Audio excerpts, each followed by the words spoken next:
All right, Emily, let's just get straight to it. How many times have you heard someone say, "Oh, I'd love to go to Japan, but I don't speak Japanese"? Or, "France sounds amazing, but my French is non-existent." Oh, Paul, countless times. And honestly, I used to be that person. I remember the first time I landed in Bangkok, stepping out of the airport, and just being hit by this wave of sounds and signs I didn't understand. For a split second, I thought, what have I done? It's a completely universal fear, I think. Exactly. That moment of panic. You see the signs, people are chatting away, and you're thinking, how am I going to order food? How do I get a taxi? Where's the bathroom? It feels like a massive wall suddenly goes up. But the truth is, it doesn't have to be a wall. It's more like a hurdle you can easily jump over. Totally. Because millions of people travel all over the world every single year to places where they don't speak the language. And they're not just surviving, they're thriving. They're having incredible experiences. The secret, as we're going to dive into today, isn't about knowing 1,000 words. It's about knowing how to communicate when those words just aren't there. That's exactly it. It's not a language exam. You don't need perfect grammar or an enormous vocabulary. You need a communication strategy. Think about it, most travel conversations are actually pretty simple. Where is the hotel? How much does this cost? Where's the bathroom? These aren't complicated ideas, right? Right. And that's such a freeing thought because it immediately takes the pressure off. So, what's our first big tip for anyone feeling that language anxiety before a trip? Okay, number one, and this is super fundamental. Learn the most important words before you go. You don't need to become fluent, but a small collection of really useful phrases can make a world of difference. Things like hello, thank you, please, yes, no, excuse me, sorry, help, where, and how much. Oh, and bathroom? Never forget bathroom. And water. I mean, those are life essentials, right? I've found that even a simple bonjour in France or hola in Spain, even if your pronunciation is terrible, immediately changes the interaction. People appreciate the effort, it shows respect, and that's a huge opener. Absolutely, it really warms people up to you. And speaking of basic words, my next tip, and this is probably one of the most underrated travel skills, is to learn numbers. Just from 1 to 100. Honestly, it's a small investment with a huge payoff. Oh my gosh, yes! Numbers are everywhere. Prices at the market, train platforms, hotel rooms, bus routes, your bill at a restaurant. I remember being in a bustling market in Morocco, and the vendor was speaking rapid-fire Arabic. I didn't understand a word, but when he held up 2 fingers and then said something that sounded like Ishreen, which I knew meant 20, I instantly understood the price. It saved me a lot of confusion, and probably from overpaying. That's a perfect example. And moving on from those basics, your smartphone is your best friend. Download a reliable translation app, but here's the crucial part. Download the language for offline use. You might be in a subway, a remote village, or just have no signal. Offline mode is a lifesaver. Oh, that's such a good point. I can't tell you how many times I've forgotten to do that and then found myself in a rural area with no data. And don't just think about translating conversations. Think about pointing your camera at a menu that's completely in, say, Japanese characters. Suddenly, you've got an idea of what you're ordering without panicking. Technology truly has changed international travel. It really has. And along with that, make sure to save important information on your phone. And by save, I mean take screenshots of your hotel address, flight info, train tickets, emergency contacts. Why screenshots? Again, no internet, no problem. If you're in a taxi and the driver doesn't understand your pronunciation of the hotel name, just show them the address. A picture, a written address, can communicate so much more effectively than struggling words. That's a genius move, especially in countries with a different alphabet. I've definitely learned that the hard way. Trying to sound out Hotel du Grand Louvre when the taxi driver only speaks a different dialect of French, it's just not going to happen. But a screenshot? Instant communication. And on that note, Maps aren't just for navigation, are they? Nope, maps are a communication tool. If you're in a taxi and don't speak the language, open your map, find your destination, and show it to the driver. Simple. You can point out restaurants, train stations, tourist attractions. It cuts out the need for conversation entirely sometimes. Always have your accommodation address written down or pinned on your map, too. That's your safe haven. Definitely. It's like a universal language in itself. And if technology fails you, or if you prefer a more old-school approach, master the art of gestures. Pointing, nodding, shaking your head, using your fingers for numbers, these actions can get you through so many basic needs. Like at a bakery, you don't know the word for that delicious croissant? Point, smile, show 2 fingers, pay, boom, communication achieved. Boom, exactly. But a quick warning on gestures, they're not always universal. What's friendly in one country can be rude or confusing in another. So when in doubt, keep it simple and respectful. A universal smile and a simple point are usually safe bets.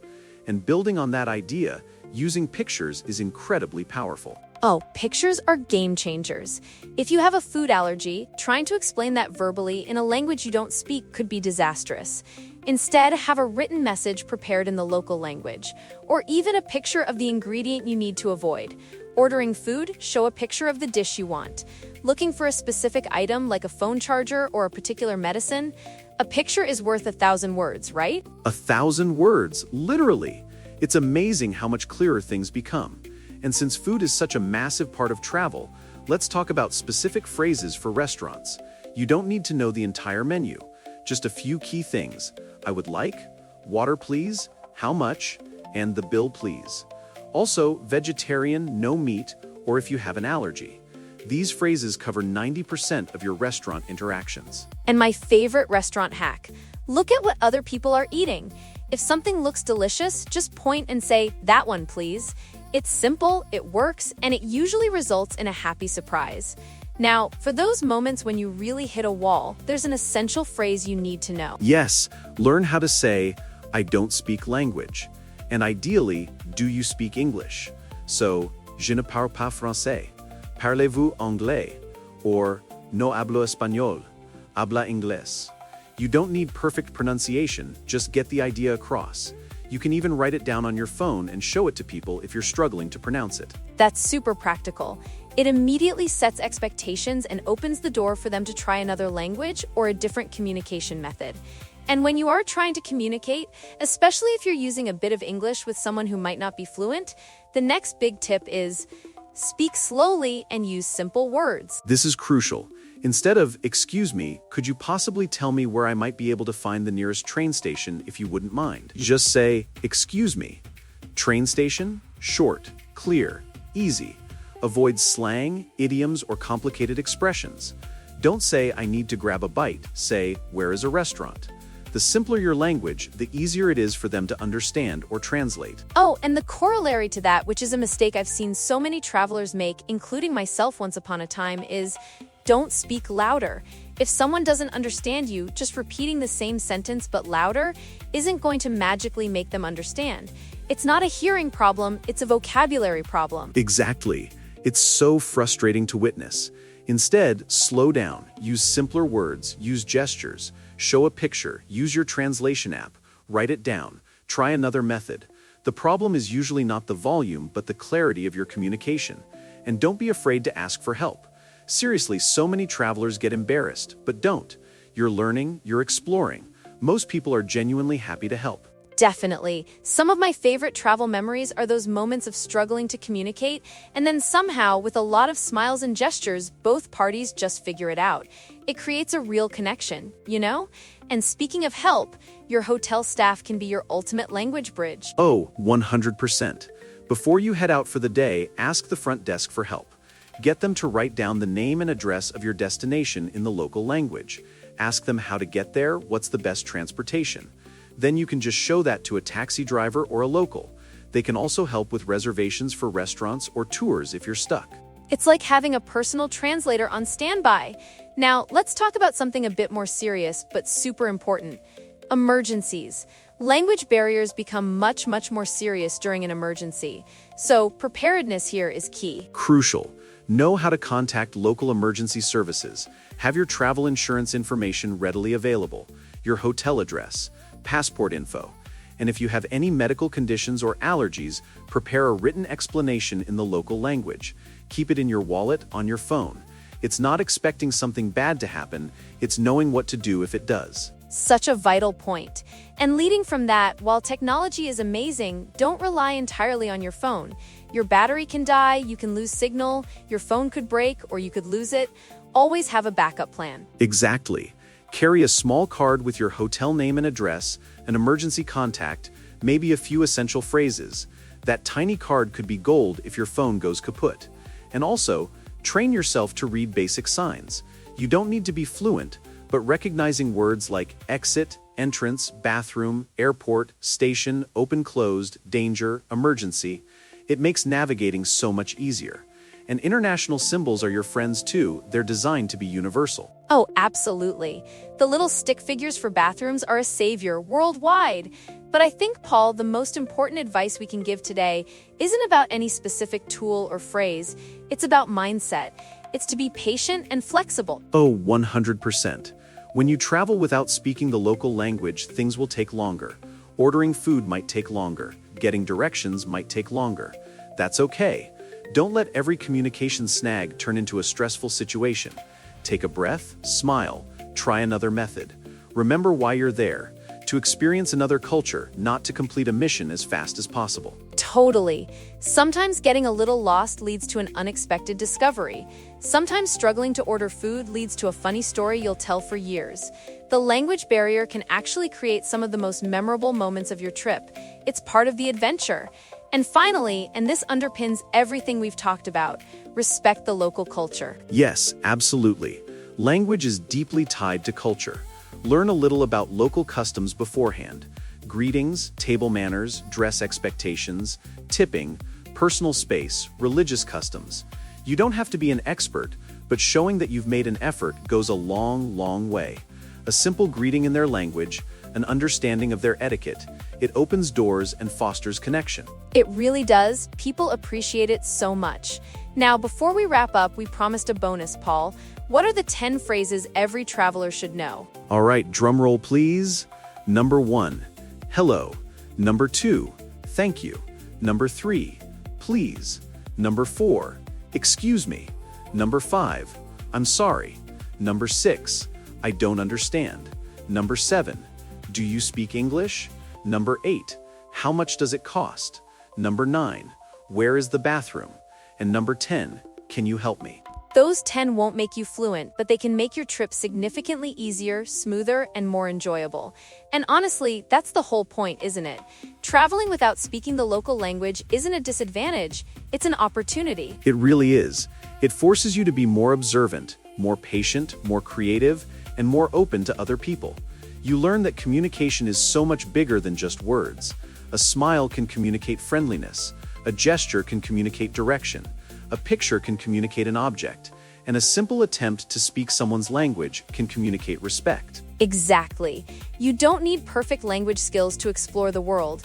You need courage, preparation, curiosity, and a willingness to connect. So don't let the fear of a language barrier stop you from visiting the places you've always dreamed about. Learn a few words. Download that app. Save your info, have a backup, use maps, use pictures, be respectful, and most importantly, just go. Because the world is so much bigger than the language you speak. You will experience challenges, you might get confused, you might mispronounce something, you might order something unexpected, you might even get lost. But that's all part of the journey. The goal of travel isn't perfect communication, it's to experience, to discover, to learn, to meet people, and to create memories. So the next time you're thinking, I can't go there because I don't speak the language, remember this. You don't need to know the language to start the journey. You just need to know enough to take that first step. And once you're there, you'll learn more than you ever expected. If you found these tips useful, please hit that like button, subscribe to JLC Global Travel, and turn on the notification bell so you don't miss our next adventure guide. We'd love to hear from you in the comments. What country would you love to visit, even though you don't speak the local language? Is it Japan, France, Italy, Brazil, Thailand? Let us know your dream destination. And if you know someone who's afraid to travel because of the language barrier, share this with them. Remind them the world is waiting to be explored. You don't have to speak every language, you just have to be willing to connect. This is JLC Global Travel. Travel smarter, explore further, discover the world. We'll see you in the next adventure.